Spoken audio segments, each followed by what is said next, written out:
Thank you very much. I want to remind everybody to turn your phone back on when we're done today, because none of you are going to be looking at your phone today, right? There you go. We are videotaping. Or videotape, is that a word that we even use today? Recording. I said videotape to my daughters the other day. I said, Dad, you're old. So, all right. Yes, Jane mentioned my full-time day job is the director of the Center for Family Business at Cal State Fullerton. Been in that role for about 5 years. I met Peter probably 5 years ago at the first Alliance Directors Conference I attended, which was in North Carolina, I believe. And we just shadow each other ever since. So every time I take a trip north, it involves wine. I went up and did one in Napa last year with him, and then there was wine afterwards. Apparently there's wine tonight too. So apparently there's a theme to where, if you give me wine, I'll come. All right, what I'd like to do is just go around the room real fast. I'd like you to just tell me your name, your company, and why are you here today? Why did you choose to come to this particular event today or tonight? That'll kind of help me to get a little bit know a little bit about you and why you're here, and hopefully we can address everybody's issues or concerns. Trust is obviously a very big issue. I think my belief is that without trust, there's no relationship, and oftentimes trust can get violated, so what do we do when that happens? So that's going to be kind of the thread through everything we talk about today. You're going to do some stuff together. You're going to do some stuff with maybe people you know real well, like the Learys, and others that you may not know very well. But just to level the playing field as we start today, let's just go around. Let's just kind of start in the back and tell us who you are, your company, and why you chose to come here today. I won't tell you a whole lot about my background. You'll kind of learn it as we go with some of the stories that you might hear and so forth. I've done this particular presentation. I've had the opportunity to do this at Peter's group last year. Fine-tuned it a little bit because I didn't want Peter falling asleep back there. Had a few other universities where we've been had the opportunity to give this as well, and then obviously to my members at Cal State Fullerton and some of our clients too. So try to keep it fresh, try to keep it new and exciting, and really what I want to do now is just the agenda for today. What I had in mind is in 2013, Forbes magazine did a study on the top 10 most trusted brands in America. And so what I'm going to do in a few minutes is show you those logos, and we're going to have a discussion about some of these companies. I'm guessing most of you have had experiences with many of these 10, if not all 10. I know I've experienced all 10 many, many times, so I have a lot of stories, but I'd rather hear yours. We'll have a discussion about trust and a discussion about forgiveness as well in that discussion. Start thinking now, because I'm going to ask you in a little while, how would you define the word trust and how would you define the word forgiveness? I'm not going to ask for your answer now, but I will in a little bit. And I'm not going to go around the room. We'll just have anybody that wants to share. How many of you have read the book 7 Habits of Highly Effective People by Stephen Covey? Okay. One of his sons, Stephen M.R. Covey, wrote a book called The Speed of Trust. Anybody read that? Yep. Okay. I knew you would. So you don't count. You've read them all. That's right. That's right. He talks about what he calls the 13 trust behaviors, and we're going to really go into detail about each of those 13 trust behaviors here today. And that's where I'm going to break you up. First, you're going to work individually for a little bit and assess yourself on these 13 trust behaviors. And then if you're with family, I'd like you to sit with your family and go through if it's 2 of you or 3 of you or what have you. And if you're not, just pair up with people by you and talk about your business and how you're doing in those particular areas. From there, we're going to talk about bridges. I love bridges. I'm kind of a bridges and lighthouses, 2 things, and baseball stadiums. These are like the 3 things that if I drive by any one of them, I'm going to stare at them until I have to put my eyes back on the road. Hopefully I'm not the one driving when I see those. But so we'll have a discussion about bridges and how bridges tie into trust. Again, we're going to talk about forgiveness. People are wondering what I'm looking at. I'm seeing the same thing back there that you're seeing up here. You keep looking. What's he looking at back there? Not looking at the camera, trying to forget the fact that there's a camera back there. And then we'll talk about strategies for building and rebuilding trust. Obviously, trust. Raise your hand if you've ever been in a relationship that ended. Okay, why did it end? Real quick. May not have been trust. It may have just been you moved to California and she stayed in New York or whatever. But what are some of the reasons why your relationships ended? It's easier to end it than to fight for it. Interesting comment. You married? Yeah. Not the answer I thought I was going to get. All right, there you go. Other reasons? Misunderstanding, okay.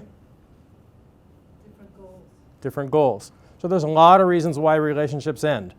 Trust sometimes can be one, violation of trust, one person or both people not being willing to forgive. We're going to have hopefully a good discussion on forgiveness.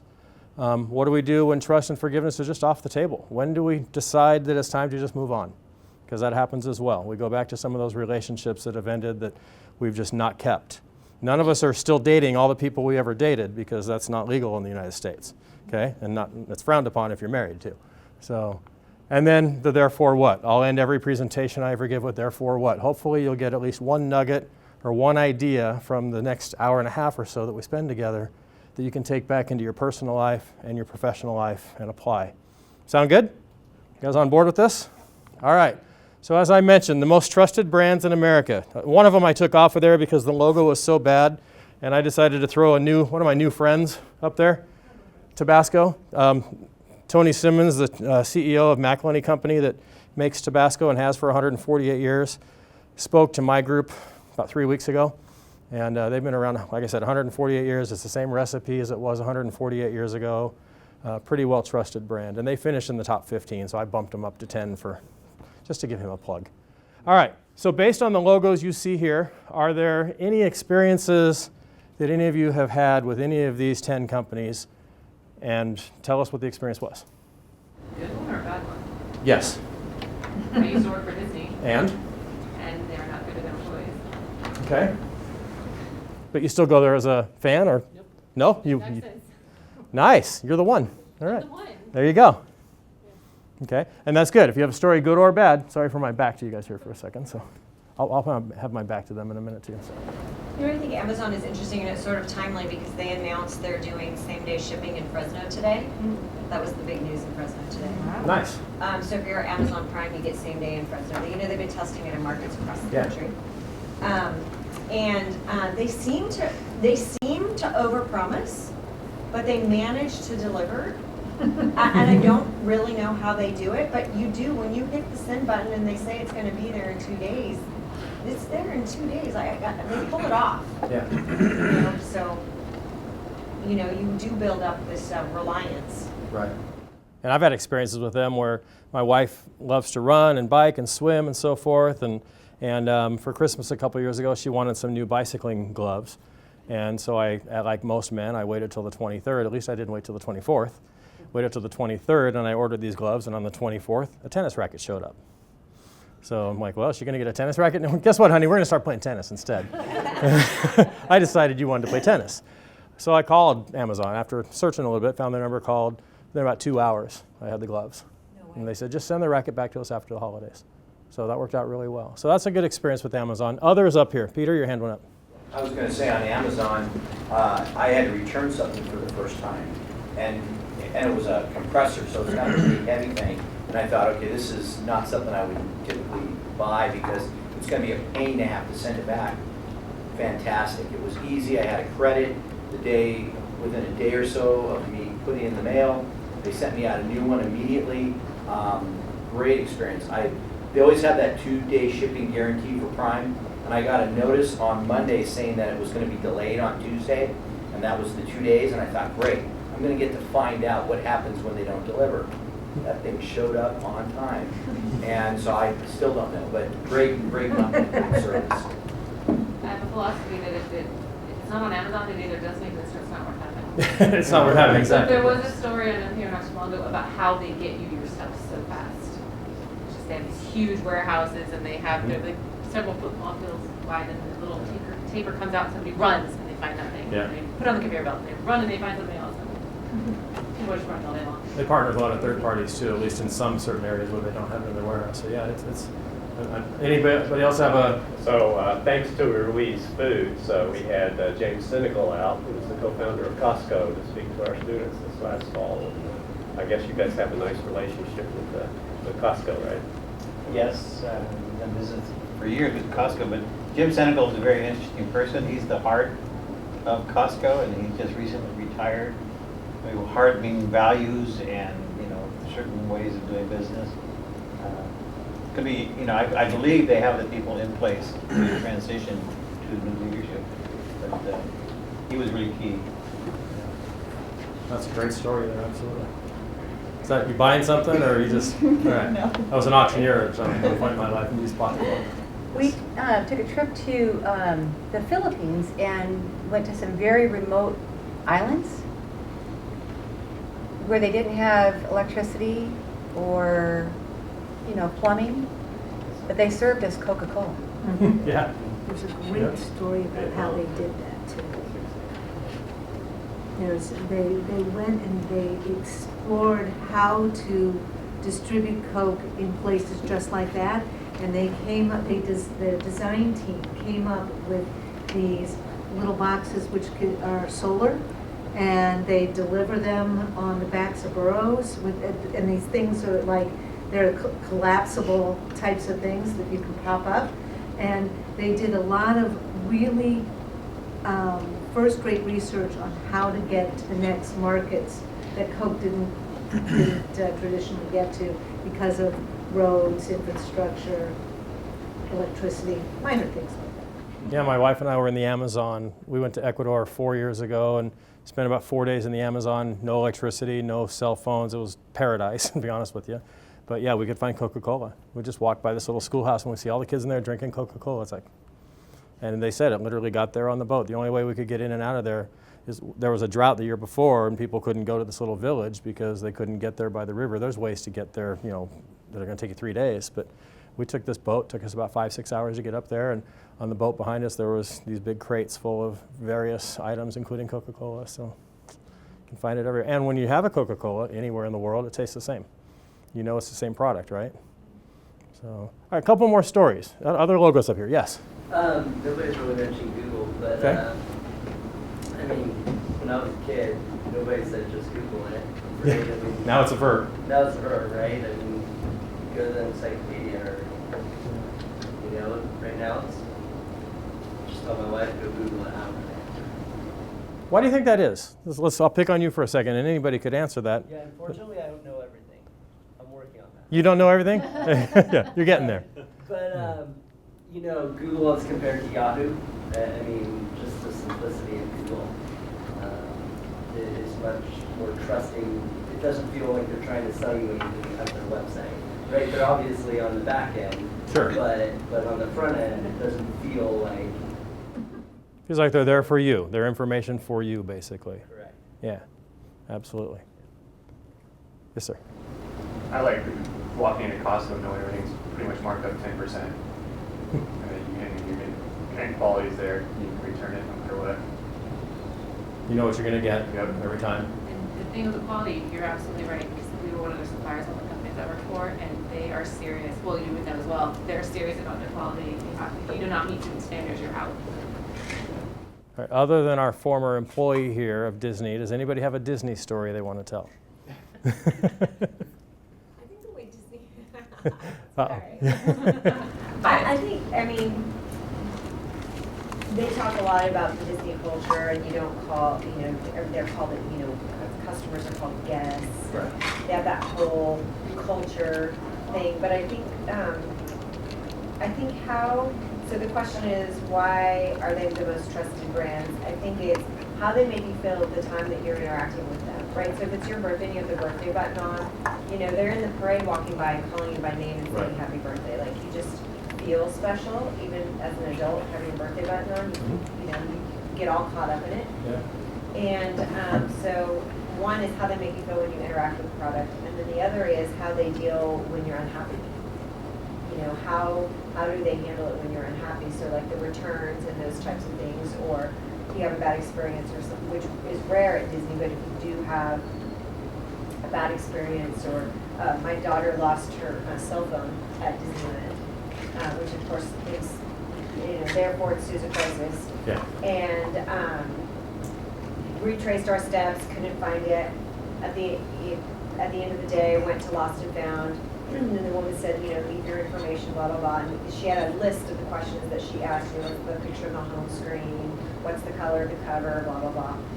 And literally the very next morning, at 8 o'clock in the morning, I got a phone call and said that they had found her phone. But they have a very strict policy that if any team member, or whatever they call them, I think they call them, no, they call them Cast member. Cast members. If any cast member sees a phone without question, they grab it and give it to their manager instantly. They don't even try to find the owner, so it doesn't get stolen. Right. And they get 300 phones a day just to get Anaheim. Under the roller coasters yeah. and stuff, the fallout. Yeah. It happens all the time. And they returned it, and they paid the postage to overnight it back to her. Wow. Yeah. Yeah, that's good. Cool. Yeah. You know what Disney's number one, you can't answer, okay? Their number one priority is? It's not the happiest place on earth. Okay, that's what everybody thinks. You know what their number one, if you ask any Disney cast member, any executive, any brand new employee or cast member on day one, what their number one purpose and vision is? No ideas? Make magic or something like that? Safety. For the world? Oh, safety. Safety. That happened after 9/11. Okay, a lot of companies started, especially public facilities and so forth. I used to work in public facilities. I worked in minor league baseball, and that was our big deal as well. We wanted to make sure that our guests, and we implemented the Disney philosophy. We called our fans guests as well. They were guests in a box, not fans in a box. We wanted to make sure that they felt safe, because they could have a great experience, but if they're feeling a little on edge, think about yourself. You're going to go somewhere where you don't feel safe time and time and time again? Probably not. Okay. Any other stories, real quick, before I get to the reason for this? Yes, sir. I was just going to say regarding Disney, there's something about the atmosphere that makes it a trusted environment, right? The music that you hear, Sure. the background noise, the families giggling, the environment that you're surrounded by, this wholesome and safe environment, that this is an escape from everything else that's going on, and I can trust this escape. That's a great way to put it, actually. Absolutely. One of the reasons why we choose any form of entertainment, whether it's a movie or a ball game or Disneyland, is just that escape from reality for a little while. Yes? Whole Foods, I'm a Whole Foods fan generally, but one of the things that I really like about Whole Foods is that they work with local producers and promote local brands within the geography. So like Mary's Chickens is the chicken you buy at Whole Foods in Fresno.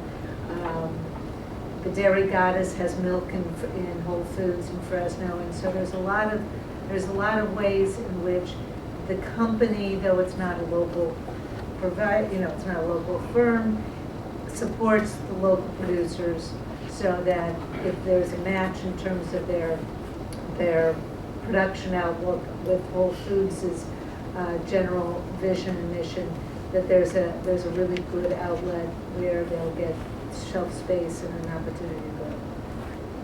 Excellent. So if you think about the reasons that you just described why you trust some of these brands, for the most part, obviously, start to think now about if I were to put your logo right here, and I actually did this, I went through last night, and Lori sent me the list of everyone that was going to be here, and I started gathering logos, and I was going to do this slide and put all your logos up here, but that could take the rest of the night. But I've spent time on just about all of your websites. I've gone through, I've Yelped some of your businesses to see what they say, and I've read some really, really good things. What would you like your customer, and this can be a hypothetical question, or if you want to share, anyone that likes you, what would you like your customers to say about your company if I were to put your logo up here? What are they saying? What would you like them to say? Start with Jane. Yeah, I think trusted partner. I mean, trust is a big thing, because I think when you're in any position of selling a product or a service, you're asking somebody to give up money and trust you that they're going to do a good job with their dollars. And we always hope that we're viewed as a partner, collaborative. We hope that we're good listeners. I've worked with some people in the room right now, so they can counter that. Yeah. You want to leave the room for a minute? We'll tell the real story. Yeah. I'll exit. But I think that's what we strive for anyway. Okay. Anybody else? Your company? You want to share with us is this something you think about much? Quality and value. Quality and value. Okay. Consistent. Okay. Tim? They care. They care care. about us. They care about our success. Win-win. Awesome. How do you instill that every day in your staff so that anybody will say anybody at your company cares, not just the 3 family members that run it? It takes a while to build culture and for the employees to understand that if we show that we care and we deliver on what we say we're going to deliver, they're going to continue to get paid every couple of weeks. And not from me, but because the customers keep coming back, and as they keep coming back, then they feel that trust. And it takes a while. You have to weed out bad eggs and bring in good eggs and keep building that team that understands it. But it's all culture, for sure. And it takes a while to develop it. So. Anybody else? Yes. Uniqueness or point of difference. They cannot get the same value package anywhere else. He needs to introduce himself. Yeah, you are. I'm sorry, you came in late. Your name? Oh, my name's Tom Shy. I work with the government. USBA, right? Yeah. That's why he snuck in the back. Yeah. Not representing the SBA here. Okay. Okay. So they might be able to get what you offer elsewhere, but the way they get it and the relationship they have with you is unique. Okay? That's probably the same for most of us. We all have competitors that can do what we do. It's just the way we deliver, the value that we offer. Oh, you're just stretching again? Let me ask you this. Why do you keep coming here? Why do you keep coming? For those of you, raise your hand if this is not your first time to one of the Institute for Family Business events. Okay, that's almost all of you. So why do you keep coming back? Any of what we just talked about on those 10 logos or the previous page apply? And if so, what? I come in the hopes that family business will be promoted, especially at the highest levels of our government. I feel that it's not. Yeah, he's not wrong on that. No, you're absolutely right. I mean, we know that depending on the study, 70% of businesses in America are family owned, 60% of our gross domestic product is generated by family business. Well, now you're going to talk about Mitt Romney. Well, but not, trust me, I'm not running for office, and neither is he. But no, but I mean, the point being is that if people would understand, the only politician I heard through all of this that we're going through right now was Carly Fiorina, made one side comment on a CNN interview about how big family business is in America, but it wasn't to people, it was CNN. Nobody watching CNN is going to vote for her because they watch Fox. So any other reasons why do you continue to shop where you shop? I use this as the example because I know your customers here because you're here. Okay? I also know most of you go to Starbucks or you drink Arrowhead water or you go to McDonald's or you go to Walmart or Costco. Why do you keep going back and back and back and back? Routine and tradition on top of it. You know, a lot of people here are graduates. You go to Starbucks, it's part of your routine, and consistency, and you know, seeing how that business is doing, how it's almost part of your family or friends or stock you may own. You want to see where it's headed. Okay. So routine It's certainly part of it. relationships. Okay. You know, I mean, sadly, the barista at Starbucks does know my name, but you know, it's beyond that because I was thinking about I started GP Marketing 21 years ago, and I couldn't get anybody to open a bank account because I was a kid with no money, Right. trying to start a business, and nobody wanted to give me the time of day. I literally went to 4 or 5 different banks, and I ended up at Guarantee, which doesn't exist anymore.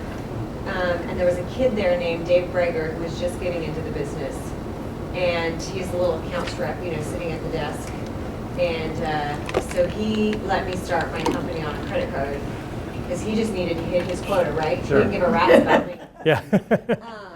But he gave me the time of day, you know, and Dave's since sold 3 times. It went West America, and then Citizens Business Bank bought West America. He's moved up the chain, so he's the bigwig now at Citizens Business Bank. And I won't change banks because he has had my back this whole time. And he said, you know, if you need a line of credit, you just call me, I'll take care of you. I still have his phone number. You know, and that's a relationship that I mean, they all of them call me, you know, Wells Fargo, you know, there's a lot of good financial institutions out there, but he was there for me when I needed him and has been over the years, so it's hard to, you know, if I go to Wells Fargo, am I gonna have the vice president's Starting phone over in a lot of number? ways, yeah. Exactly. Probably not. Yeah. No, I mean, it's not that I've definitely- ever had to use it, Yeah. but Always nice to know. it's nice to know, you know, and so part, for me, a little bit of it is relationships, some of those really, you know, business partners that I continue to work with. Absolutely. Yes. I come here because I know this represents the Central Valley, and this is a community that I live in, that I serve, and so I have a high regard for what this represents, and And Fresno State consistently delivers good information that's relevant. So I know my time is well spent here. And I know that the relationships have the potential of, because I plan on being here for a long time. So this has meaning not only educationally, but also relationally. We could go on, but what I want to do, what I'm hoping that you'll get out of this discussion to this point is that the terms that you've all given just now as we've gone around the room talking about where you shop, the trusted logos, your company, why you come to these meetings, these determine what your trust factors are. These are the reasons why you choose to trust. And so what I want to do now is as we shift gears for the remainder of the time today, think about how you are doing in those trust factors. Are you good at building relationships? Are you good at creating an environment where, the values are there, the quality is there, and so forth and so on? Because chances are, if those are important things to you, they're probably important to other people as well. So as we go forward, we're going to talk about things, for example, like I mentioned before, when you hear the word trust, what does trust mean to you? If we were defining the word trust, how would you define it? We all work for Webster's Dictionary. That's a dictionary that used to exist before Google. Now we Google everything. So how would you define trust? Anybody, just spout it out. Commitment. Commitment, okay. There's no right or wrong here. Consistency. Consistency, okay. Willingness to be vulnerable. Willingness, excellent. Willingness to be vulnerable. Tim? Secure. Secure? Truthful. Truthful. Okay. Environment. Okay, so the environment basically that encompasses a lot of things that we just talked about too, right? No fear. No fear? What do you mean? Well, when you trust, there's an absence of fear. If I'm fearful, I can't trust. Okay.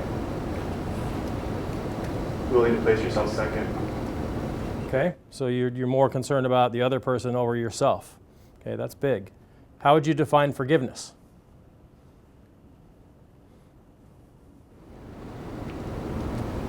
Restoration. Restoration. Okay. Build and move on. Build and Move on. move on. Okay. Grace, second chance. Second chance. Okay. All right. All right, good. These are all great answers. I like a lot of quotes, and you'll see some up here as I go. A man's reputation is the opinion that other people have of him. His character is what he really is.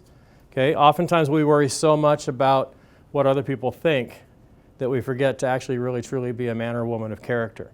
Okay, and there's a big difference between what people's perceptions are of us and what we really are. There shouldn't be, but oftentimes there is. We worry so much about what other people think. And I think oftentimes that's when trust can get violated, because we're so focused on what other people think that we're less focused on truly being the type of person that we should be. And that starts to kind of resonate a little bit as we lose trust in relationships with people sometimes. Who knows what this is? It's team building, yeah, you've all done it. Okay? Anybody ever done, Jane, have you ever done a trust fall? Yeah. Can you tell us about it?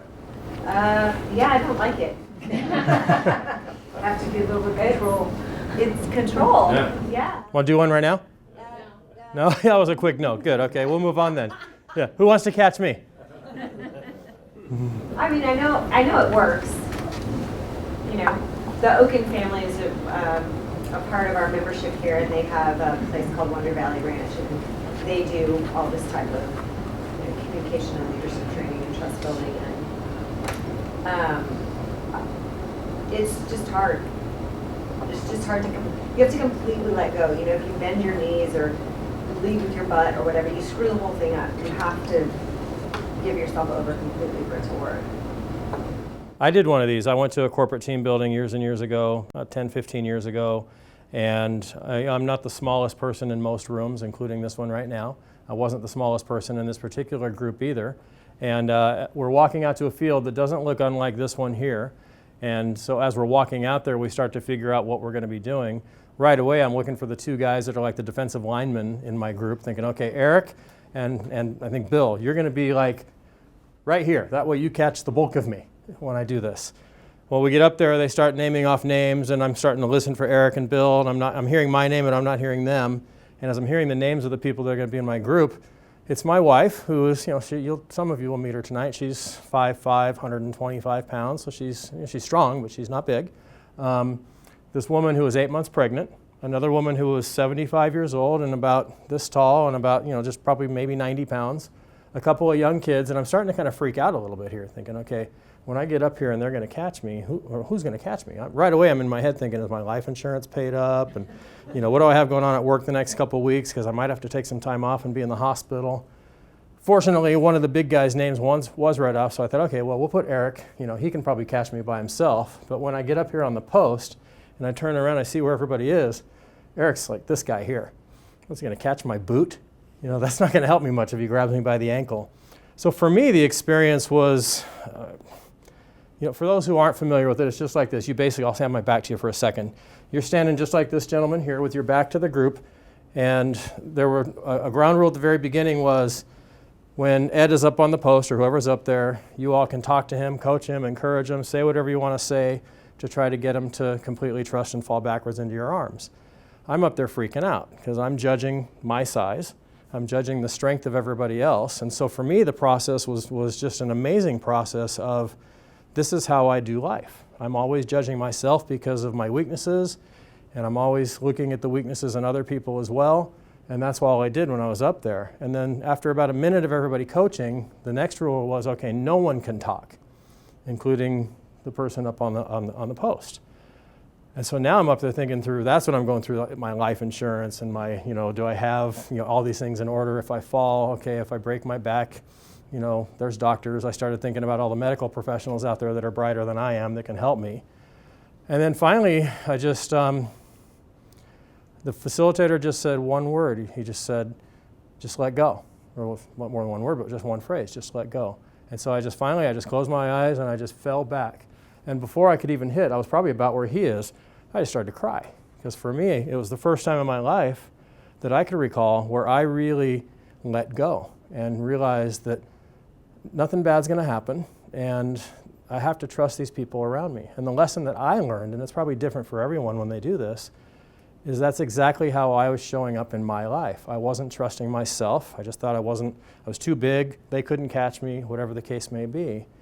But it worked out great. They caught me, and I'm here today, and I didn't end up in the hospital, and we didn't have to look at my life insurance. So why do you think team building exercises, for me, I could go on and on about the power of this for me, but why do you think they do these types of exercises? Whether you agree with it or not, what do you think the purpose of something like this is? Claudine, you were about to say something. No, I was thinking They never work. Yeah. Didn't like working at Disneyland, didn't work. Who is this girl? No, I'm just kidding. Sorry, no. No, I'm teasing. Cal State Fullerton grad school. Yeah, it was the same thing. I'm just thinking, whether or not you trust your coworkers doesn't change with this exercise. You have to fall backwards and hope that they're going to catch you. Hope that they like you enough to catch you. But, whether they do or not, you're still not going to know if they're going to turn the report in on time or have your back when, they have to work. But I didn't remember your original question. That's all right. We're going to move on. No, I'll come back to you in a second. So. I think instilling confidence, right, in both parties, right? Your colleagues who can now catch you, who have the confidence that, hey, we can do this together, and then you being the person who's, hey, I have the confidence in these people to get my back when I can't, when I don't have control.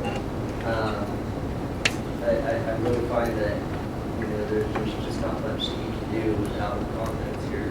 You don't have that basic level of confidence. You're just constantly questioning everything that's going on, and then nothing's actually happening. That's a good observation. There was another hand over here. It breaks barriers. Okay. Even if the reports don't get turned in on time, there's a sense that if we can do this together, then we can figure out whatever the obstacle or challenges that we have to face as a company or as a family. It also, in terms of Adam's comment, you have to break the barriers to gain confidence. It's kind of hand in hand. And the letting go of the leader, whether or not the guy in the picture is the leader, is really invigorating, liberating to everyone else in the group, because then it shows how the team is essential to the essence of the group, to the success of the group. Absolutely. It's one of my jobs when I was going to Fresno State was if you've been on the west side of the campus, there's a ropes course. So that was my job. And what it is you take a work environment and the CEO or the boss is not the boss. There's a facilitator that puts everyone on the same playing field, and it makes you vulnerable, like you said. You people have to catch me. Yeah. And so it lets everyone know, oh, Joe from accounting is not a robot. He has, he laughs and he comes up with these ideas. And it puts every single person from the top down to the bottom on the same level.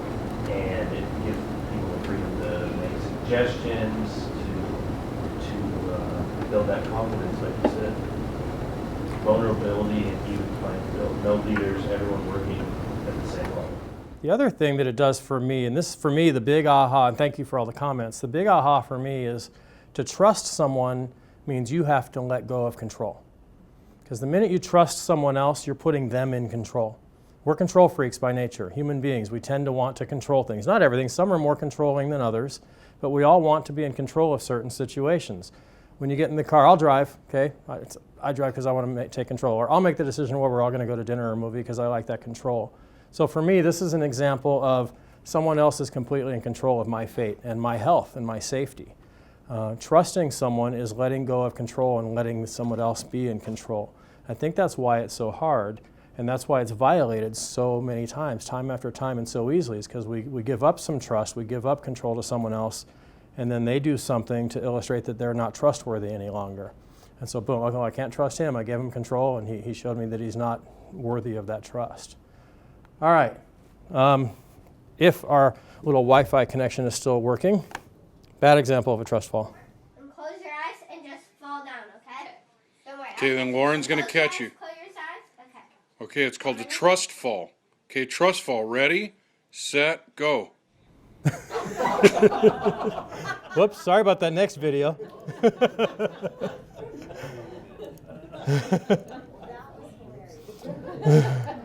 I have no control over what pops up on YouTube, do we?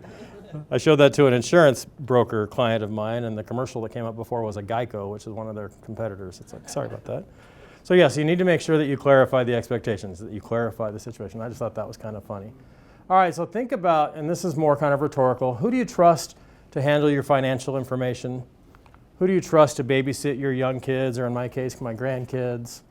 Who do you trust to come water your yard or pick up your mail when you go on vacation? Who do you trust with your deepest, darkest secrets? And is this the same person, yes or no? Sometimes. Why not, Jane? I guess for me, trust is on a scale. So there's different levels of trust? Okay. So we earn trust based on what? Well, based on performance, but I would say, like, I'm going to want to trust somebody with my daughter. I'm going to have a higher expectation and need to trust that person than I am, somebody watering my yard. I mean, if they screw it up, it's not the end of the world. Sure. Okay. Whatever. Any other comments on that? Qualifications are different. How so? I mean, someone can handle your financial information versus water your yard, pick up your mail. Like, you can pick anybody to do that, but your financial information is usually pretty important information, and it's going to get you by from day to day or into the future. So there are different levels of trust. I think that's an interesting comment because as somebody with some young kids, I trust somebody who doesn't really have very many qualifications other than the fact that maybe she's... You're 12? You can watch my kids. My wife and I haven't had a date in 3 months, right? Yeah. Let's go out to dinner and you'll stay here for $10 an hour. Yeah. Fantastic. It's crazy, isn't it? Whereas, I'll trust the same person to do my yard work or get my mail. But then the financial side, like, well, all of a sudden you need X, Y, and Z certificates to do the financial side. I don't know. I find it to be pretty interesting. Absolutely. The idea of fulfilled expectation keeps clicking in my head. I mean, there are some people that I love dearly, but I wouldn't tell them the secret. Because I know how it would be with that. Yeah. Or, and the idea of someone to babysit my kids. I mean, I'm looking for qualifications, you know, which is part of the trust as well. So, you know, it seems like an easy answer. Who do you trust to do these things? But I'm kind of with Jane. It depends on what it is. You're not going to do that things. Probably. Probably not, yeah. Absolutely. Tim? What's funny is that Paul used to babysit my kids. He was their volleyball coach, and now he's handling people's financial information. Wow. but he's not watching anybody's kids anymore. Yeah. There you go. There you go. That's right. Yes. Some of it is how much value you put on these things too. Like for me, watering my yard and my plants, it's like it better get done. Mm-hmm. I don't want to see anything. Kids, yeah, no big deal, but take care of that yard, right? Yeah. That is true. And the purpose for this discussion is to help us to identify the fact that we may have these company values and we may have these things that we strive for, but every customer wants something different. Okay? I have some consulting clients where one client, he's just happy when I show up. Doesn't, and in all seriousness, he's been surrounded by parents who disappeared on him, by an ex-wife, 2 ex-wives. He's got all these relationships in his life that have gone south, and yeah, we're starting to look at how is he accountable for that, and that's the big deal thing we're working on right now. But the fact that I show up at 8 when I say I'm going to be there at 8 is just like the biggest thing in the world. He trusts me with his life now. I don't think he trusts me with his finances, and he may not trust me with his kids, but I mean, the fact is I have another customer who expects a lot more than just showing up. So keep in mind that while there are different levels of trust, or you may trust, and we threw out these definitions of trust a couple of minutes ago, trust is going to be different in every relationship that you have. And the bummer about that, the good news about that is you can renew it and you can restore it. The bummer about that is it's going to be different for everyone. Okay, you have 2 daughters sitting to your left. I'll bet that trust from them to you is slightly different because the relationship they each have with you is slightly different. We're not going to get you on the couch and have therapy session right now. Yeah, you're probably, no worries. Yeah, no worries. The check cleared, so we won't do that. So, but keep in mind that what you do for one may not work for someone else, and what you do for one may not work again for that same one. So trust changes constantly. All right. So the 13 trust. How are we doing? You guys good?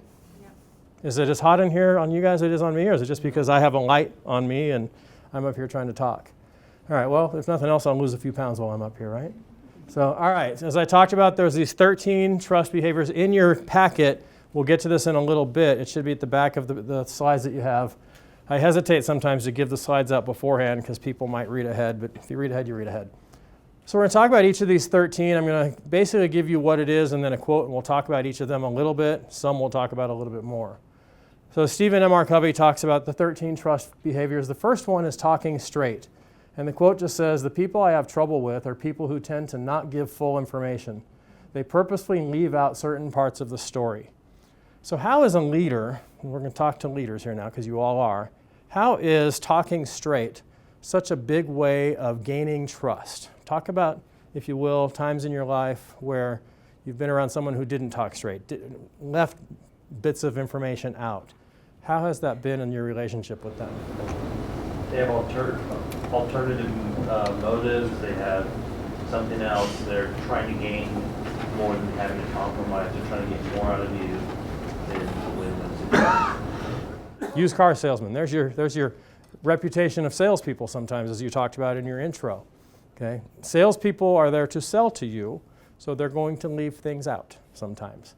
Okay, well, tell me about how this functions at this particular temperature. Well, you don't really, when are you ever going to use a refrigerator and have it ever get down to 32 degrees? So, there's these things that they'll just kind of leave out. Okay, definitely ulterior motives is one. Any other reasons why talking straight is so important to gain trust? If they don't, you start to second guess everything they say. You never really know whether or not you trust what they're talking about. Absolutely. Yeah, how do I trust if they're going to leave things out now, or are they going to always leave things out? All right. Yes, Fred.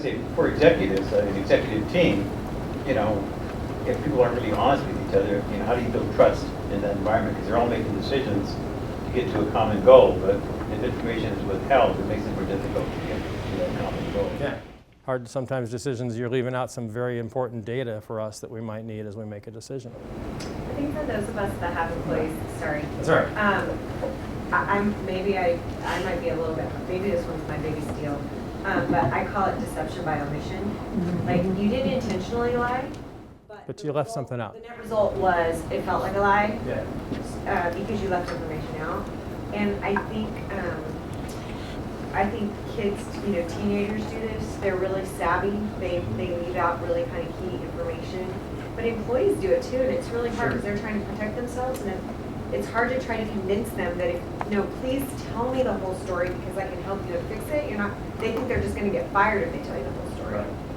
And that's a different kind of trust issue, obviously. Yeah, in the religious sector, it's sins of commission, the things we do that we shouldn't do, and sins of omission, the things that we should have done that we didn't do. Yeah. Same type of thing. Well, you didn't tell me the parents weren't going to be there. Well, you didn't ask. Yeah. Well, don't you know by now that I'm not going to let you go, 13-year-old, to a party at someone's house if the parents aren't there? So yeah, there's certainly definitely things where leaving some of the details out can violate trust. The second thing he talks about is demonstrating respect. You can judge a person's character by the way he treats people who can't help him or hurt him. I've given the example before, Peter's probably heard it. My dad, who's 89 years old, retired as a vice president of human resources for a $3 or $4 billion company at the time down in Southern California, Beckman. Maybe you may have heard of Beckman. They were up here in Paso Robles and so forth. He could be talking to someone and I could not see who he's talking to, and I couldn't tell you if it was Dr. Beckman or the janitor, because that's just the way he talks to people. He has one method and one mode of the way he talks to people. He is the ultimate example of someone in my own personal life that I've always tried to emulate in how I respect people. And I think that's such a huge factor that we need to really talk to people and not have us talk to people based on the level of importance that they are to us. The billion-dollar client or the prospect that may not do anything for us, that level of respect is so huge. Why do you think that is? Why is that tied to trust, the demonstrating respect? Oh, because if you don't respect me, why would I trust you? I mean, it's part of the problems that, we have with kids sometimes is that if you play the paternalistic, I'm the parent line versus demonstrating respect that yes, you're 16 years old and you can make this decision now, they're not going to, you just set it up not for trust. If you can't act with somebody like you act with your best friend, in it, then I'm always going to fear that you're going to treat me differently. Very true, very true. Any other comments on that? If you don't treat people with respect who can't help you, then the question is, are you only treating the other people with respect because you think you have something to gain from them? Right. That's big. It's kind of the old, if I'm telling you bad things about Peter, then Peter's going to wonder, or you're going to wonder what I'm saying about you when I'm with Peter, right? Kind of the same thing. You just want to make sure that you're demonstrating respect in all of your conversations, basically. I've always told my children as they were growing up, respect is earned, not just given. And I still, to this day, they will come back and ask questions and say, we earned this person's respect. And I always was taught that as well, and I made the mistake when I got into one of my first leadership positions as a early 20s, where hey, I'm the leader, you should respect me because I'm the leader. And I learned the hard way that it is earned, and I learned it at that point rather than the front end. So creating transparency. Roland King, the founder of Southwest, says, we adopted a philosophy that we would not hide anything, any of our problems from our employees.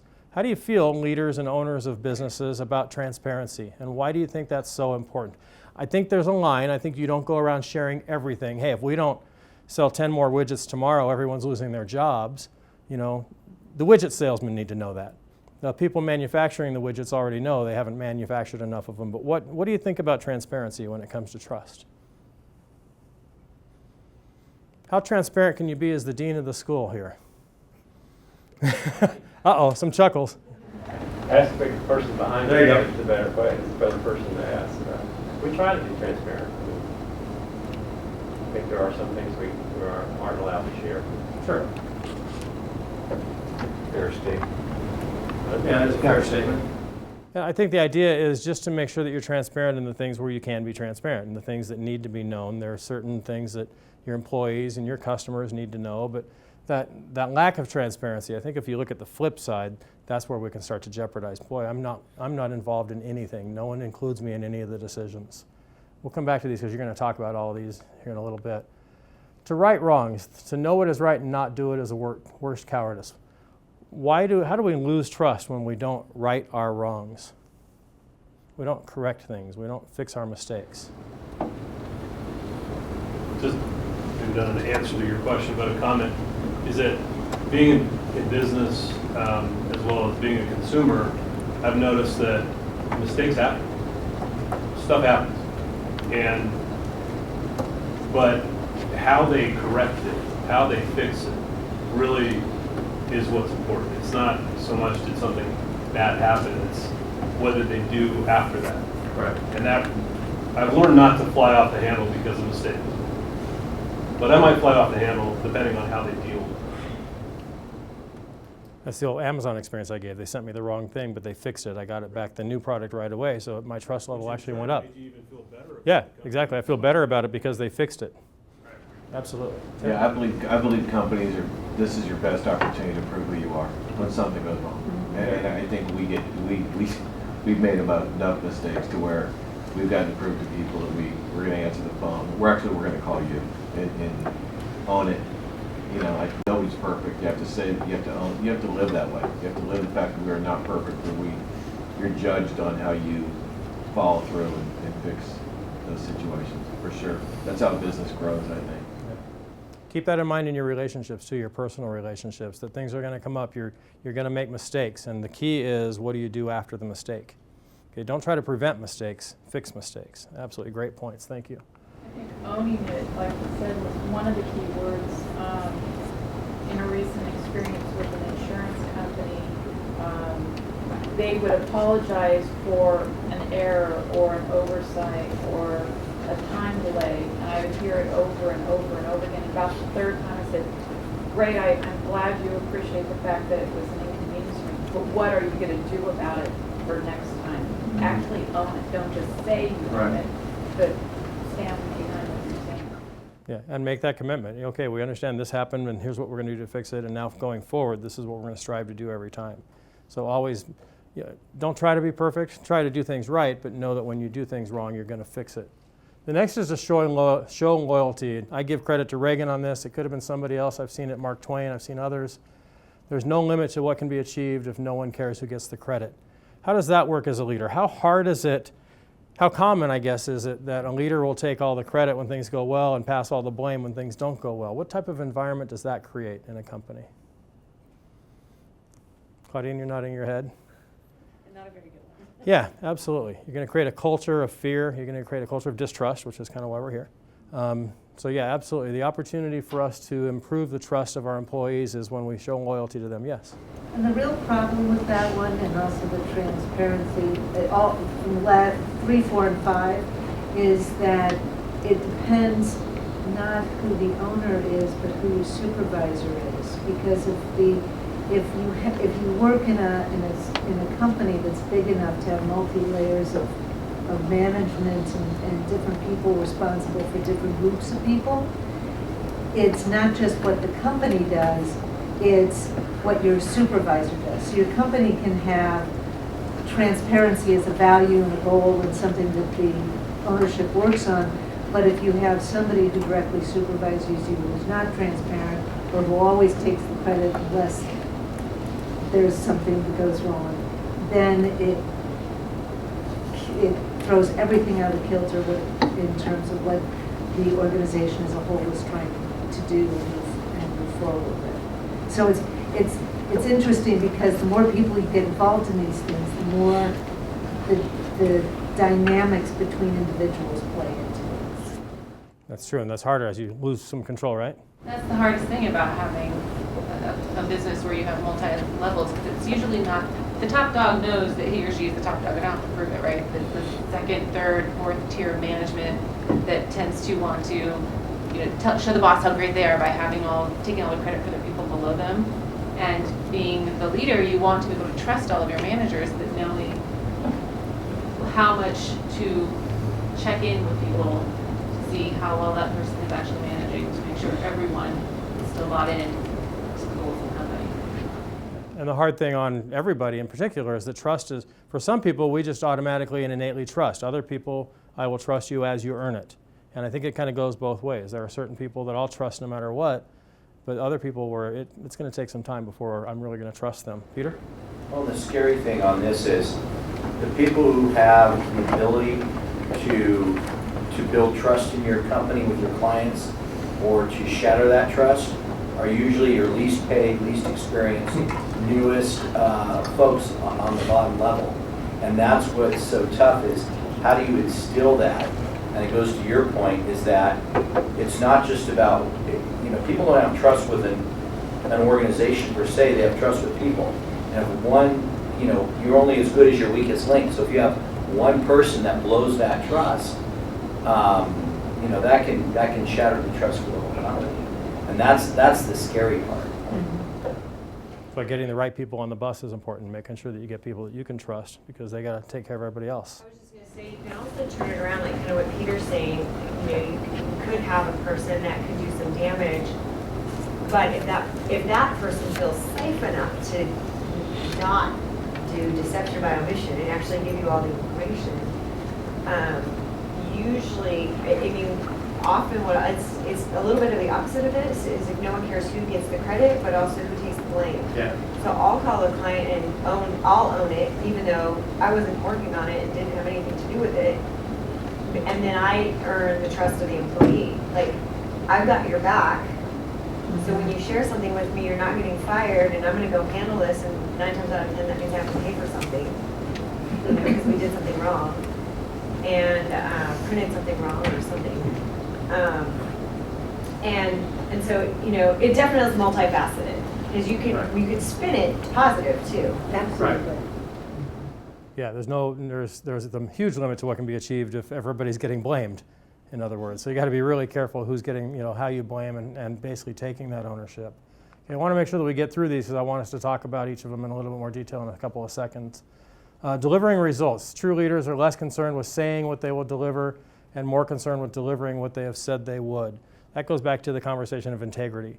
And again, trust. If you promise something, you deliver it. The overpromise, underdeliver, like we've talked about before. You want to make sure that what you say you're going to do, you actually do. A true leader is someone who will actually back it up and actually underpromise and overdeliver. It's a big message for a lot of us. Get better. You always want to be working on getting better. A quote, the illiterate of the 21st century, I omitted that, will be those who cannot, it won't be those who cannot read or write, but those who cannot learn, unlearn, and relearn. We need to be constantly in a process. I'm going to speed through these because we're going to get back to them in a few minutes. You want to make sure that you're always understanding you don't have all the answers. And when you don't have the answers, you need to learn what the answers are and then relearn. And constantly be trying to strive to learn. Technology is a great example of that. It's changed in the last hour since we've been here. Technology is constantly changing, so we have new things that we need to learn. Confronting reality. The first responsibility of a leader is to define reality. Leaders need to basically, you can hear me talking faster because there's a lot I want to get to and I'm looking at the clock. You want to always make sure that you confront reality with your people, that you clarify what the expectations are. I like somebody made a comment of this earlier to this point. Almost all conflict is a result of violated expectations. Do you agree or disagree with that? Why do you agree? Some heads are nodding. Tim? If you have a moving target, you can't hit it. Yeah, absolutely. Absolutely. So expectations change, you need to modify with those expectations as well. Practice accountability. I use in quotes I put Mike Sosha. A good leader takes more than their fair share of the blame and gives more than their fair share of the credit, kind of back to the Reagan quote. Several years ago, the Angels were in the playoffs. There was a blown call by an umpire on a third strike. Should have been a strike to end the inning. The umpire missed the call. It was an obvious missed call. They called basically in baseball, if you swing and miss at a third strike and the ball hits the ground, you can run to first, and if you can get there before the ball is thrown to first, you're safe. Well, the ball didn't hit the dirt, but the batter, A.J. Przinsky, ran to first. Umpire initially called him out. Then eventually they reversed the call. He went on eventually to score what turned out to be the winning run.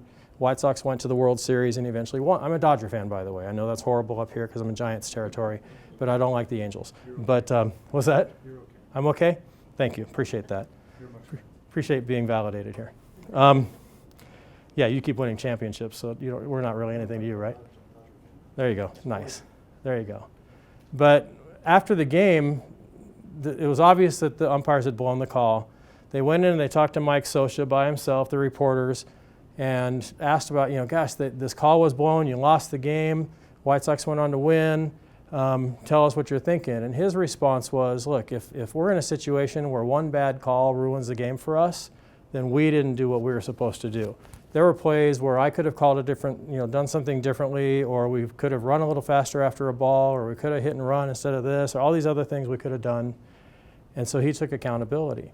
At the same time, there were reporters in the locker room talking to some of the players, asking them the same question. Boy, you guys just must be ticked off. You lost this game, bad call by the umpire. What do you think the players were saying? Same thing Scioscia was saying. They didn't know what Scioscia was saying because these interviews were happening simultaneously. But he created an atmosphere of accountability. When something goes wrong, don't blame, take accountability. So to me, that's a really powerful example of just when things go wrong, don't point the finger. Listen first. Covey talks about seeking first to understand and then to be understood. It kind of goes back to a comment earlier of let's not always try to just be giving our opinion, but let's listen to what other people have to say.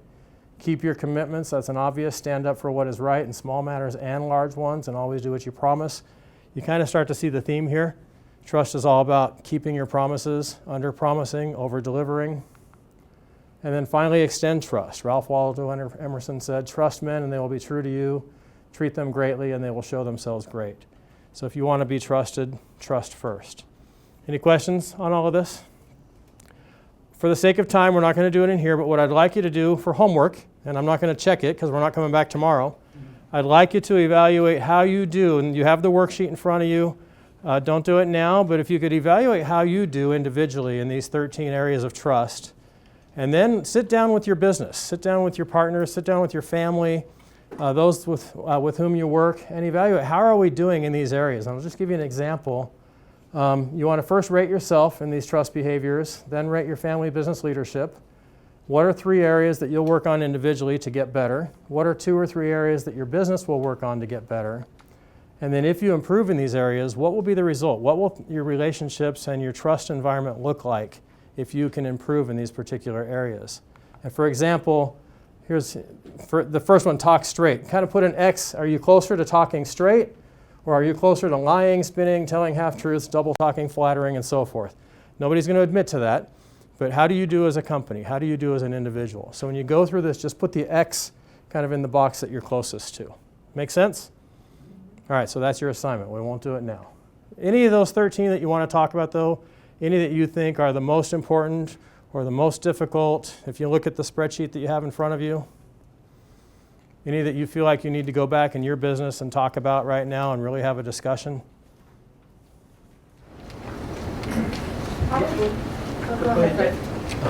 Well, you talk about 13 different behaviors, I guess. The way I feel about the CEO and the rest of the business is that the CEO's job is to grow the business. That's his number one job. Before a CEO can grow the business, he's got to trust people to run the business so he can be away to grow the business. So to me, this is where communication is really important. And you have to communicate what your problems are and what your issues are, because the people will solve those problems if you trust them. And so that's something I think a lot of CEOs struggle with. And I struggle with that as well. I mean, I have a tendency to try to, okay, here's a problem, then I try to jump in there and help solve it. But I need to get away and focus on growing the business. So I don't know if that makes any sense to what I heard you talk about right now. It's creating that culture, again, that we've talked about, right? Making sure that when you're not there, the decisions that are made represent what decision you might have made if you were there as well, but also allowing for others to make their own decision, not just deciding, well, here's what Fred would do, so that's what I'm going to do, but that there's value and change and different perspectives as well, right? You were going to say something as well? Our company, I still see the blame game a lot. Maybe it's my fault, trying to set the culture or whatever, but it's always well, so-and-so did this, well, so-and-so did that, or, you know, so trying to get people to own up to it, you know, and I'll walk up and I say, yeah, I messed up, so what, you know, so I feel that I try to own up to it, but some employees just won't do it. You know, they always look into the next guy or the customer did this or the, you know, always looking for the blame, so I do relate to that part of it. Not sure how to fix it yet. Well, it's an ongoing process. If it were easy, everybody would be doing it, right? And we wouldn't need to have discussions on trust and forgiveness. So, absolutely. All right, so I use this picture of a bridge. Why do you think I talk about bridges when I talk about trust and relationships? I put here that a bridge equals relationship. If you look at this picture, what's the depiction telling you? There's a gap. Okay, so there is a gap. Okay, that's part of it. Okay, both sides have to come together. Is that being built from one side or is it equal? I mean, we could sit here and count, and maybe this guy's put a few more stones up than that guy has, but the idea is that to build a relationship takes effort on both sides. All right, so how long does it take? How long do you think it took to build the Brooklyn Bridge? 13 years. Wow. Oh, you've got the handout. That's right, I forgot you're going to have the handouts. All right, I'll just show them to you then. Sydney Harbor Bridge, smart Alec. What do you want to say on Sydney Harbor? Oh, maybe, I don't know, 9? Something like that? Yeah, you're right. There you go, good answer, good answer. The Bay Bridge up here, 3 years. Golden Gate Bridge, 4 years. So what is this quote? Painting the bridge is an ongoing task and the primary maintenance job. And this picture, what comes to mind for you? Other than I just think it's a really cool picture. Yeah, it's a constant process. So we actually use this analogy when we talk to people about their websites.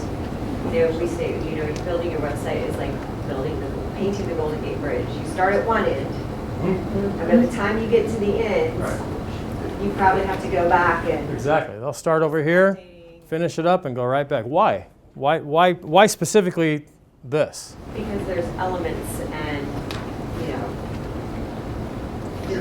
rust and wear and I don't know. I'm not in construction, so there's probably better words. But you're right, though. It's all those elements. It's the potential for rust and things of that nature. They have to be. It's not just regular paint you go buy at Sherwin-Williams. I mean, this is a non-corrosive, protective paint that is used so that those elements don't destroy the bridge, and you know, thousands of people have a lot of issues. Yeah, making sure his life insurance is paid up. Exactly. Yeah, that is a crazy job. So how does that tie to relationships? Same thing, always tending a garden. You don't just plant the seeds and then walk away and then come back, and you got to do all the work that's hard work to do. Okay? The weeding is the hard part. The watching it grow, that's the fun part, and yielding the harvest is the great part. It's all that work that goes in. You're our gardener in the back there, right? So absolutely. So it's real important that we understand that oftentimes when trust is violated, it's because one or both of us, or whoever in the relationship, didn't take the time to do the weeding, didn't take the time to paint the bridge. My wife and I will constantly talk about that. She'll just say, hey, you know what, we need to paint the bridge this weekend. You know, we need to put some time into our marriage. We need to go do something. We need to get away or what have you. So painting the bridge is our analogy that we use constantly. When we just know one of us needs some time, we'll just say, you know, I think we really need to paint the bridge tonight or this weekend. So it's an analogy that works for us anyway. So how do we blow up the bridges in our relationships? Why is there not trust in some of your relationships? You all raised your hand for the most part that you've had relationships that ended. For those that ended in because of trust issues, what are some things that have ended the relationships that you've been in that are trust related? What happened? Without too many gory details, of course. Misinterpretation. Okay. You thought they said one thing and they meant something else? Okay. Lack of communication. Lack of communication. Okay. So there's a lot of things that we can do to keep those relationships from blowing up in our lives. So we talked about how it can take 13 years or 9 years or 4 years to build a bridge. A bridge can blow up in a matter of seconds. For the sake of time, I won't show the video. There's a 1.5-minute long video of just bridges blowing up that most of the men like. Okay? Yeah, exactly. You get a lot of, cool, this is awesome, this is really cool. If you want to watch the video, we'll watch it after. But it's movie clips from different movies of, the bridge over River Kwai and all these different, Mission Impossible. It's a pretty cool video, but I'm running close to the end and we haven't gotten to forgiveness yet. So now just getting into the positive here, what are some things that we can do to prevent these bridges from blowing up? How can we prevent lack of trust, or how can we prevent trust from imploding or exploding in our businesses and in our families? Some of the businesses I've been with have continual one-on-one, so every month you meet with your manager, and every person meets with their manager, and you discuss the challenges they're having, their goals, and communicating. So communication, you summed it up. You summed up kind of everything with communication. That's one of the big deals. One of the reasons why trust is violated is there's just not communication. You're not spending time painting your bridges and spending that time together and doing the effort that it takes to keep the relationship healthy. So keep that in mind as you go through, and we're going to wrap up in the next few minutes on a discussion on forgiveness, but keep in mind as we do this, how can I'm all about the accountability. What are things that we can do, that I can do personally? Because I'm guessing that everybody in here has some relationship that if I stopped and asked you, you could probably think about where potentially some repair work needs to be done. I have a sibling, and there's a lot in our relationship. I'm the youngest of 5, she's the second oldest. There's just been gaps in our relationship as long as I can remember. I'm 52 and she's 64, so there's a big age difference there, but there's just been gaps as long as I can remember. But as I start thinking about the things that I can do and worrying a lot less about what she can do, because I can't control that, things start to get a little bit better. So think about ways that you can improve things. I love this quote by Nelson Mandela. Peter, could you read this out loud for us, or behind you, or? As I walked out the door towards the gate that would lead to my freedom, I knew that if I didn't leave my bitterness and hatred behind, I'd still be in prison. Why is that? Why is that? I'll emphasize the question differently. Why is that?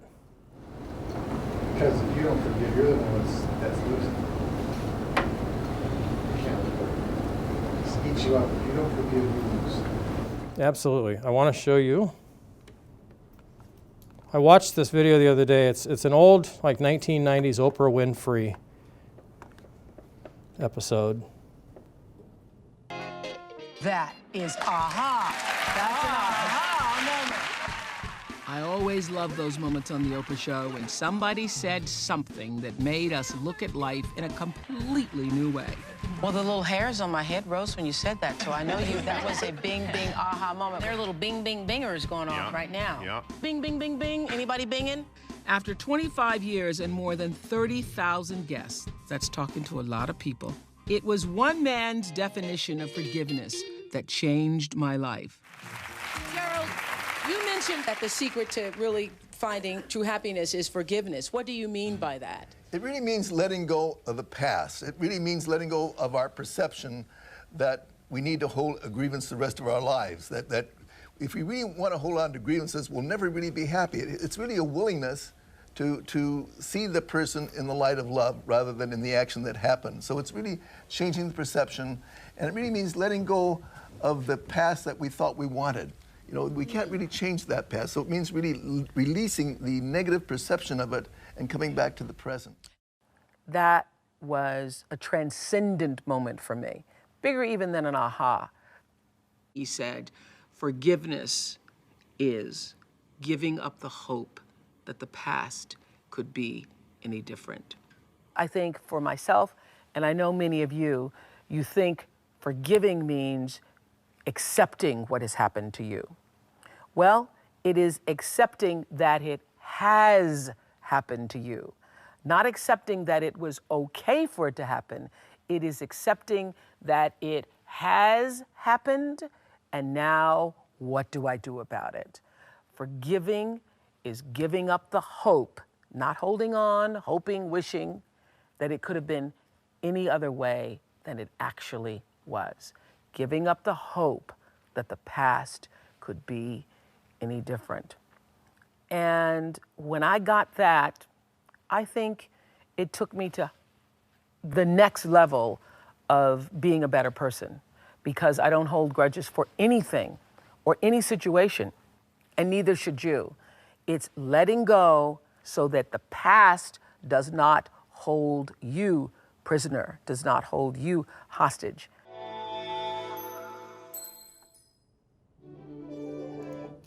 So what do you think of that? What are your thoughts on Oprah's comments there about letting go of the hope that things will be different, basically?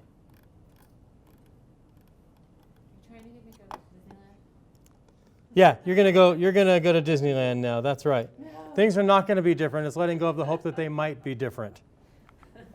So, what do you think? Just 2-minute video. What are your thoughts, perceptions? Why did Ed decide to put that video in there?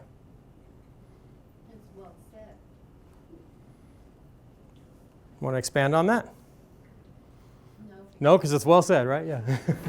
I see something like that. Speaking of ropes, of course, a lot of times you work with kids, and to break it down, in simpler terms, is kids that get frustrated on the past. You say, just stop playing the what if game. Like, what if Dad would have spent more time with me? What if this would have happened? What if that? Then things aren't going to change. The past isn't going to change. You can't change anything in the past. I want you to just drop it. Right. Absolutely. I want to show you. This quote we've seen before: "Fool me once, shame on you. Fool me twice, shame on me." People are going to make mistakes. People are definitely going to fool us, so to speak. But it's to learn from those things. Learn from when someone abuses you or abuses the friendship or lies to you or omits something they should have shared with you, that we need to, if we allow that to happen again and again and again, then shame on us, right? So let me get into just a few steps on forgiveness, and we'll kind of end with this, and then there is one last video I'm going to show before we wrap up tonight. Let me ask you first of all, and I don't want you to answer this, but think to yourself, who in your life do you need to forgive? Think about if there's anybody in your life that you need to forgive. Who in your life would you like to have forgive you? Okay, where most of us in here work in family businesses, and so there's obviously been a lot of violations. I'll tell you a quick story.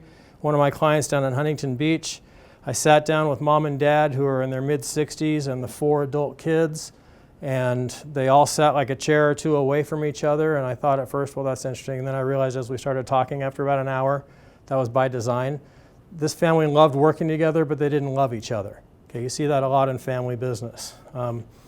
So about halfway through this meeting, I noticed that between the oldest son and the one daughter, there are 3 boys and a girl, I noticed that there was a lot of friction between one of the sons and the one daughter in the room. And so I asked the daughter, I just said, I'm picking up on a lot of hostility and I'm picking up on a lot of frustration, and there's been a violation of trust in this relationship somewhere. Can either of you help me? If you want me to help you as a family, I need to know some background information. Can you give me an idea as to when this started? The daughter, we'll call her Dana. That's not her name, but we'll call her Dana. She says, when I was 11 years old, I was walking home from school with my best friend, and my brother turned the corner with 2 of his other buddies on their bikes, and one of the guys rode up next to me and pushed my books out from underneath my arms, and they all rode off just cracking up and just laughed all the way down the street until I couldn't see them anymore. She goes, I decided in that moment my brother didn't love me, and so to hell with him. I'll work with him because mom and dad want me in the business, but I can't trust him. He laughed at me. And the brother was just like, you got to be kidding me. And I'm thinking he's going to say, you're holding on to that for 30 years? He's like, I can promise you, Dana, that never happened. You were my baby sister. I adored you. I worshiped you. I told everybody I did everything I could to protect you. So for 30 years, they had and to this moment, I don't know if it happened or it didn't happen. The bottom line is, to Dana, it happened. To brother, there's no way it could have possibly happened, because number one, he never would have let one of his friends do that, and he would have gone back and picked up the books and gotten mad at his friend.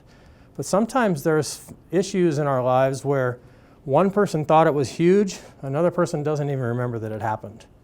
Yes? Well, to go back to that image of the people building the bridge, they're both looking at each other. It's kind of a pessimistic way to look at it, but they're both just standing there. Waiting for the other guy to play the, yeah. That is, you look at the work they've done, but yeah, oftentimes we are. Oftentimes we'll do a little, we'll see them do a little, but we're kind of waiting. Well, you go first, okay? You want this relationship to be better? Go ahead. Okay, I'm glad you brought it up that way, because ultimately it's easier said than done. It's on us to take that next step. Okay? All right. And then if both of these were to happen, if you were to forgive whoever it is you need to forgive, and whoever needs to forgive you forgave you, how would that look in your relationship, and what would that level of trust look like? And again, this is more hypothetical. I'm not looking for answers on this, not just because of time, but it's really for you to really think about. And again, breaking up the word forgiveness, it's forgiving. It's not for waiting, it's not for the other person, it's for giving. You are giving. So when you forgive someone, just keep in mind you're giving to them. So the steps a couple more quotes, sorry. Gandhi said, "The weak can never forgive. Forgiveness is an attribute of the strong." And then one of my favorite quotes by Rita Mae Brown, "One of the keys to happiness is a bad memory." I tell my wife this all the time. You want to be happy? Forget what I did yesterday, okay, or what I didn't do. My sins of omission. One of the keys to happiness is a bad memory. All right, so 6 steps for building trust. And we'll take this and then a couple more slides and then the video to wrap up. We'll be done right at 6 here.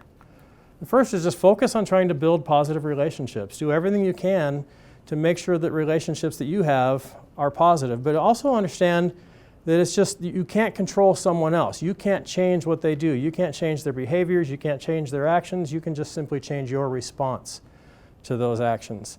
So if Jane goes to the doctor and the doctor gives her medication and the doctor says, "Come back in a week and we'll see how you're doing," and she goes back to the doctor and the doctor says, "You're reacting to the medication," is that positive or negative typically? Reacting to the medication. Kind of a negative. The better word would be responding. Okay, you're responding to the medication. Now, responding to the medication means she's getting better. So instead of reacting to the people around us and making things worse and throwing fuel on the fire, we need to strive to respond to people in more of a positive, uplifting, constructive way. So if nothing else, look at situations in your life where you're reacting to people and ask yourself, what would happen if I responded in this situation instead of reacting? And I'm not going to give you examples because it's going to look different for every one of you.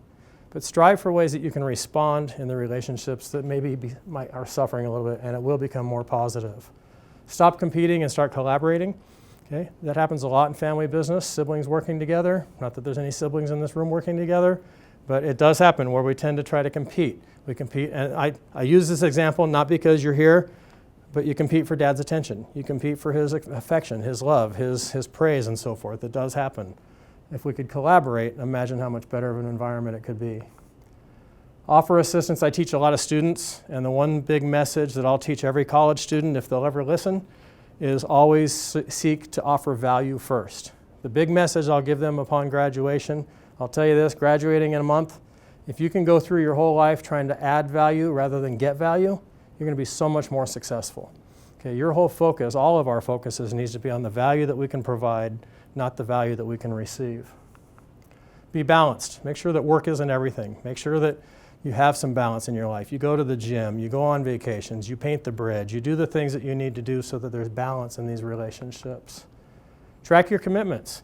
I mean, literally, if you need to write them down, but make sure, a lot of the times, some of the things that some of you talked about why trust has been violated is a commitment was made and then it wasn't followed through. Well, track it, write them down. I work with companies right now where if they make a commitment to a customer or to each other, it's written down somewhere as a recorded history. They have people come in who are writing down notes for every customer meeting. So boom, it's all right there. If we made a commitment to a customer, it's right there in the notes. And then again, we've talked about this a little bit already. Accept blame, share credit. So when trust and forgiveness are off the table, I'm going to get a little bit spiritual, for lack of a better term here for a minute. We've heard the term love the sinner and not the sin. Recognize that the person you're working with is just as infallible and just as mistake prone, just as fallible and mistake prone. Yeah, just as infallible as you, just as perfect as you. They're just, they are. They're just as perfect as you, however you want to look at that. Yeah, that's a great way to look at it. Okay, they're just as perfect as you are. So again, we're taught in the good book to love the sinner and not the sin. We know people are going to make mistakes, and if we should just judge the action and not the person. Again, forgiving does not mean forgetting. We can forgive someone, it doesn't mean that we forget. Someone can violate my trust or hurt one of my children. I can forgive them. It's on me to forgive them. I have to forgive them. It doesn't mean I'm going to put them in a room alone with my children again. I'm not going to forget.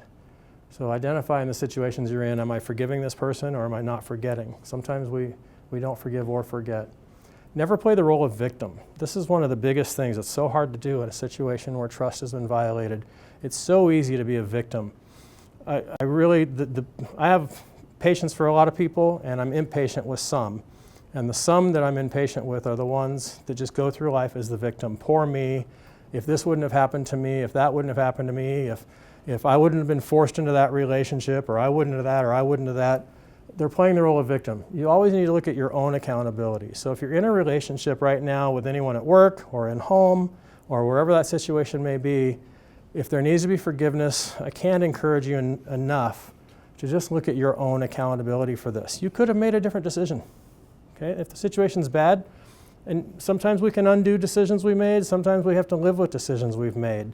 But bottom line is we could have made a different decision, so it is my accountability. Always look at how you can keep that violation of trust from happening again. Okay? Again, back to if someone hurts my kids, I'm going to keep that person away from my kids and keep it from happening again. What are the signs that I miss? What signs did I miss before this action or this violation of trust happened, and what can I do to prevent them from happening again? Learn from the situation again so it doesn't repeat. And then ultimately always be trustworthy. The bottom line is if you want trust, as Ralph Waldo Emerson said, first extend trust. If you're looking for people to trust you, trust them first. Drop that rock down first as you're building the bridge. Don't wait for them to put the rock down. Zig Ziglar, one of my favorite sales trainers who I never met but listened to for the last 30 years in sales. If people like you, they will listen, but if they trust you, they'll do business with you. I think that's really big. And again, recognize that them trusting you is different in every relationship. Okay, your wife trusts you for a certain reason, your kids trust you for a different reason, your employees trust you for a third reason, your customers trust you for a fourth reason. Some of them overlap, many of them don't.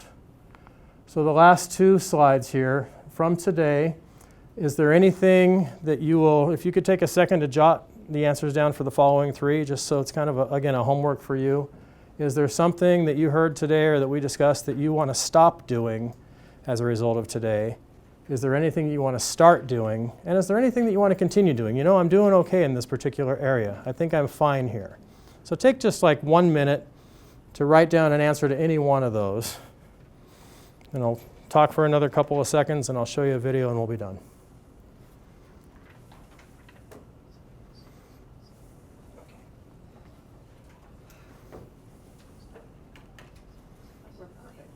What's that? We're infallible. Yeah, you're as perfect as I am. I will give you that. Well, you're probably a little more perfect than I am. But Can you be really a little perfect? only one person's been perfect that I know of, and we know how that life ended, so at least on earth. So, all right, does anybody have anything they want to share? One, stop, start, or continue? I just realized you have the little worksheets in the back here. Yes. I think it might be interesting to do these little trust measurements, like to have people that I work with, like do it maybe of themselves or. Yeah, actually, what I'd encourage you to do is sit down on your own first. There's two sheets. One says individual, the backside says family or team. So what I'd like, if you want to, it's up to you. Evaluate yourself. How am I doing in each of these 13 trust factors? Far left is I'm as close to the right way as I should be. Far right is I got some work to do. And then, sit down with your employee team or your company or your family and have a heart-to-heart discussion. How are we doing? Okay. If we had time, we'd have done that today. We'd have gone through it, and it would have been something that we would have really gone through. But I wanted to make sure that we covered the material and so forth. So any stops, starts, or continues that you jotted down that you want to share with us?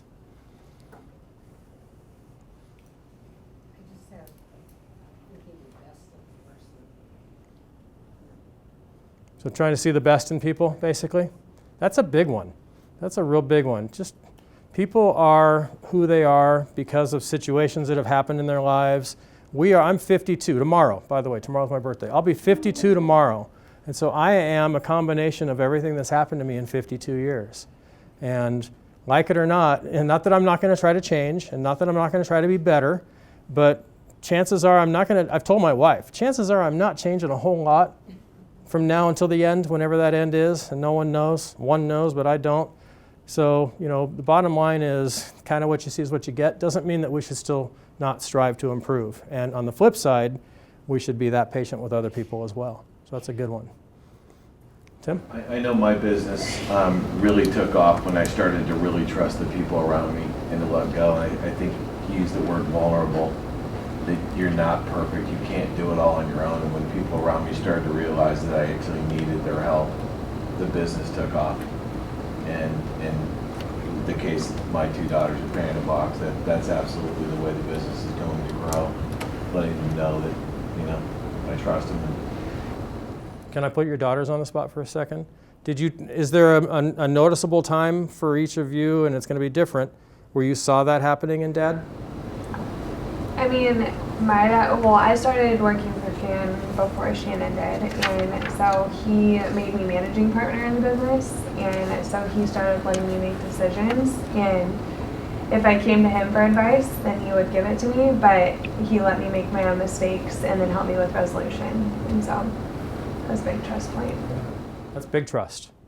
Absolutely. Again, like I said at the beginning of the meeting today, one of the reasons why it's so hard for us to trust, and it's easier for some than it is for others, is because we're giving up control. Perfect example, making your daughter managing partner. You're giving up some control in the business. Yeah, she still comes to you for the big deal decisions, but I'm guessing that there are decisions she can make that because you trust her, it's okay, go make those decisions. Yeah, excellent. All right, let me finish with a video that I've never shown before. In fact, I just saw it for the first time 2 days ago. I sent it to my good friend Doug Box, who Jane and Peter have both met. Doug does what I'm doing up here right now for a living. I do it as a hobby. I asked him to watch it and give me his honest opinion. So if you don't like it, it's Doug's fault. Okay? It's a 4-minute video, so it is going to take us a couple more minutes over, but there's no audio words to the video. But to me, it's one of the most powerful videos that I've seen on forgiveness. And I'll try to show it to you and not cry. And I won't watch you if you cry either. But what I want you to think about is just kind of do a self-evaluation as you're watching this video. I get that, you probably don't have a relationship that's as bad as the one that you're going to see here. But ask yourself those questions I asked you earlier. Is there someone in my life that I need to forgive? Is there someone that I'm hoping will forgive me? And how will that relationship look different if those things happen? And then we will be done.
can't read that.